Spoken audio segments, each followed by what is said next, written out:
Assalamualaikum warahmatullahi wabarakatuh. Salam warahmatullahi wabarakatuh. Pertama-tama terima kasih atas kesempatannya.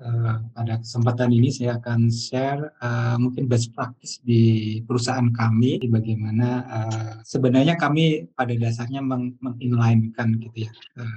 Jelas mengenai Bada LNG. Bada LNG itu perusahaan yang mengolah gas alam menjadi LNG atau liquefied natural gas. Berdiri tahun 1974. Beberapa shareholder di sini ada Total Indonesia, Pertamina, dan Paico Indonesia. Sekilas mengenai strategi keberlanjutan bisnis perusahaan. Jadi kita sadari bahwa kegiatan suatu perusahaan pasti akan menimbulkan dampak, baik itu dampak negatif ataupun dampak positif. Jadi kami telah melakukan mitigasi gitu ya, melakukan risk assessment untuk meminimais dampak negatif dan memaksimalkan dampak positif sehingga kegiatan kita aman bagi lingkungan, kemudian memberi manfaat yang sebesar-besarnya untuk lingkungan sekitar dan seluruh stakeholder.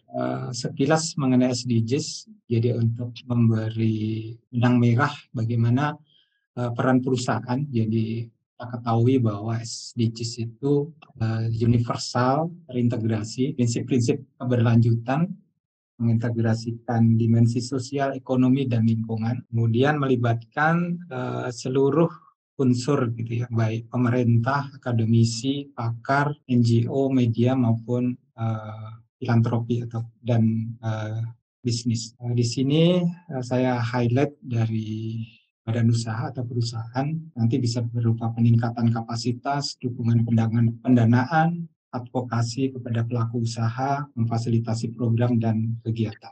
Ini tulisannya cukup kecil, cuma saya ingin menunjukkan aja bahwa dari dimensinya gitu ya, di dimensi CSR tadi di sini juga jalan dengan prinsip keberlanjutan, mencakup lingkungan, sosial dan ekonomi, kemudian dari sasaran dan tanggung jawab, ada filantropik dan ethical, bagaimana kita menjalankan bisnis yang beretika gitu ya, yang berkelanjutan, yang nanti ramah terhadap lingkungan dan sosial masyarakat. Kemudian jangkauannya juga bisa global. Di sini pada dasarnya kami inline-kan gitu ya, dimensi CSR ini dengan SDGs. Tadi pilar-pilar yang ada dari lingkungan, masyarakat, dan ekonomi. Kemudian ini strategi yang bisa kita bangun. Ini kami adopt dari salah satu literatur, di mana nanti peran-peran yang kita lakukan dan nanti bisa berkorelasi untuk mensupport dari masing-masing tujuan. Kemudian kita lebih ke program-program CSR yang kami miliki. Ini program CSR ada sekitar 23, sebagian besar berupa program pemberdayaan, tapi selain itu juga ada yang sifatnya capacity building, charity, dan infrastruktur. Untuk infrastruktur biasanya terkait dengan bedah rumah, kemudian penyediaan fasilitas air bersih, kemudian untuk capacity building itu beasiswa. Kita punya beberapa program beasiswa, mulai dari SD sampai Diploma 3. Kita memiliki LNG Academy, full scholarship, jadi bisa terbuka untuk seluruh masyarakat di Indonesia. Ini beberapa program bisa kita lihat. Ini mungkin nanti satu dua ada beberapa yang kami highlight, tapi di sini sifatnya kami tulis saja, mungkin diantaranya kampung asimilasi gitu ya. Jadi bagaimana kita menyiapkan narapidana yang sudah mencapai 2/3 masa tahanan, nanti bagaimana dia bisa terjun ke masyarakat. Kemudian ada konservasi mangrove nomor 13. Ini salah satu program kita yang cukup berhasil gitu. Jadi mitra binaan kita itu sudah menjadi partner dari perusahaan-perusahaan, bahkan menjadi kemarin partnernya KLHK. Jadi mitra binaan kita itu sudah menerima kontrak dengan jumlah yang sangat fantastis. Nilainya sudah miliar, mungkin untuk 2 tahun terakhir ini bisa mencapai lebih dari 5M. Jadi selain peningkatan ekonomi juga program ini bisa membantu program keanekaragaman hayati di Kota Bontang, terutama untuk konservasi mangrove. Kemudian kita juga ada di Able Enterprise nomor 21 ini. Jadi di sini programnya melibatkan kaum difabel. Selain itu kita juga melibatkan difabel untuk jadi semacam freelance gitu. Freelance untuk membuat konten kreator atau nanti untuk editing film gitu. Jadi karena kita mempunyai LNGTP ya, Corporate Communication, itu termasuk nanti media publikasi gitu. Jadi untuk beberapa kaum difabel yang tunarungu atau yang artinya punya kendala di mata atau sebagainya itu kita libatkan dalam program-program. Kalau ini sifatnya pemberdayaan semua, ini program-program unggulan kita dari tahun 2011 sampai tahun 2023 gitu ya. Ini program-program unggulan kita di Proper. Pada saat kita mendapatkan Proper pertama kali di tahun 2011 sampai 2022.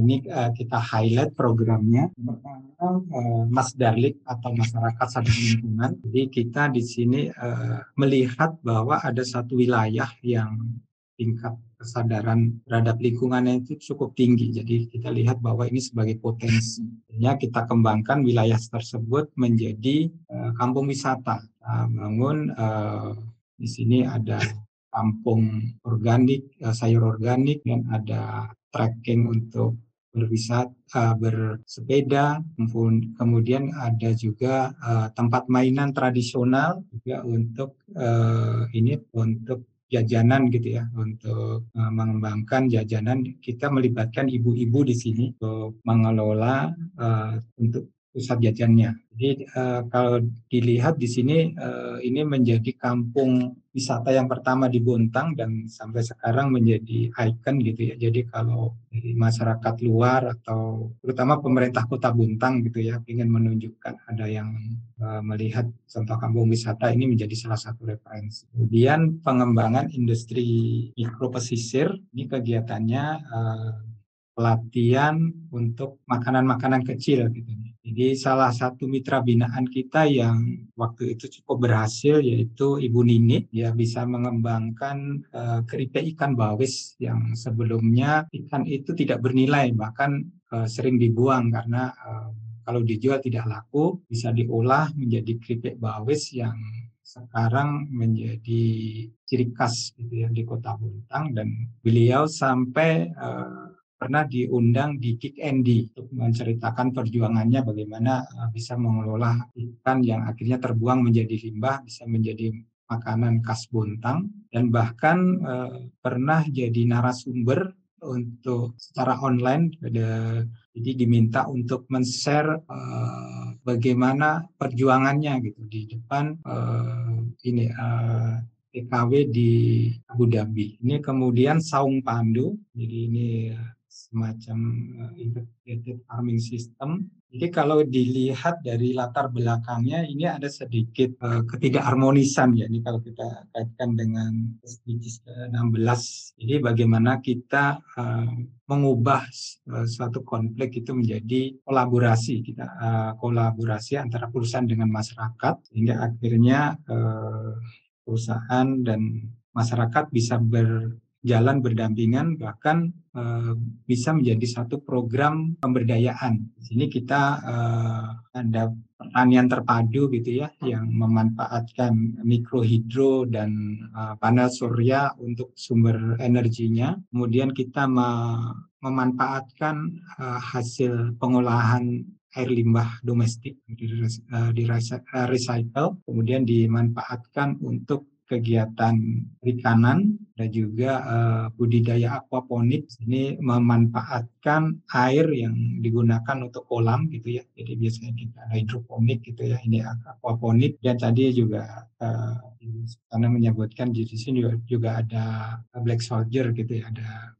budidaya maggot, budidaya air tawar. Kemudian program berikutnya itu salin suara, pengelolaan sampah berbasis investasi. Jadi di sini kita mencoba mengintegrasikan gitu ya pengelolaan sampah yang dari perusahaan dengan bank sampah yang ada di masyarakat. Jadi perusahaan menghasilkan limbah non B3 ya, yang kalau tidak diolah itu bisa dibuang ke TPS di tempat penampungan sampah yang nanti bisa mempercepat penuhnya sampah di TPA. Maksud saya TPA. Jadi kita bekerja sama dengan masyarakat gitu ya, mengembangkan bank sampah, bagaimana nanti bank sampah ini bisa melakukan kegiatan pemilahan sampah yang dihasilkan oleh masyarakat maupun yang dihasilkan oleh perusahaan. Jadi di sini ada menabung sampah gitu ya, sehingga ada kegiatan investasi, kemudian juga ada kegiatan recycle. Jadi kita mengolah limbah aluminium yang dapat menghasilkan baling-baling kapal, kemudian limbah poliuretan yang bisa diolah menjadi cool box, yaitu tempat untuk menyimpan ikan. Karena di Bontang itu pesisir gitu ya, lebih banyak kita arahnya ke produk-produk yang digunakan untuk nelayan. Bahkan untuk baling-baling ya, kita akhirnya bisa menghasilkan produk baling-baling yang lebih kuat dan murah. Sebelum ini baling-baling itu didatangkan dari Jawa gitu ya. Tapi sekarang kita bisa mengirimkan hasil produk kita itu ke Sulawesi dan Bali. Jadi kita dari sampah dihasilkan produk yang cukup laris dan bisa dipasarkan ke wilayah yang luas. Kemudian dari drum bekas itu menjadi furniture, kemudian juga dari minyak jelantah itu dibuat menjadi biodiesel, dan dari limbah poliuretan itu dibuat menjadi kapal. Ini contoh programnya. Masuk di sini pengumpulan minyak bekas, ada peleburan aluminium. Selain program-program CSR, perusahaan juga mengembangkan inovasi-inovasi gitu ya. Jadi sampai saat ini kita menghasilkan 19 paten. 4 diantaranya terkait dengan efisiensi energi, 5 terkait dengan penurunan emisi, 2 terkait dengan penurunan limbah B3, 4 terkait dengan 3R limbah non B3, kemudian 3 terkait dengan keanekaragaman hayati, dan program terkait dengan konservasi air. Kira itu yang disampaikan. Assalamualaikum warahmatullahi wabarakatuh.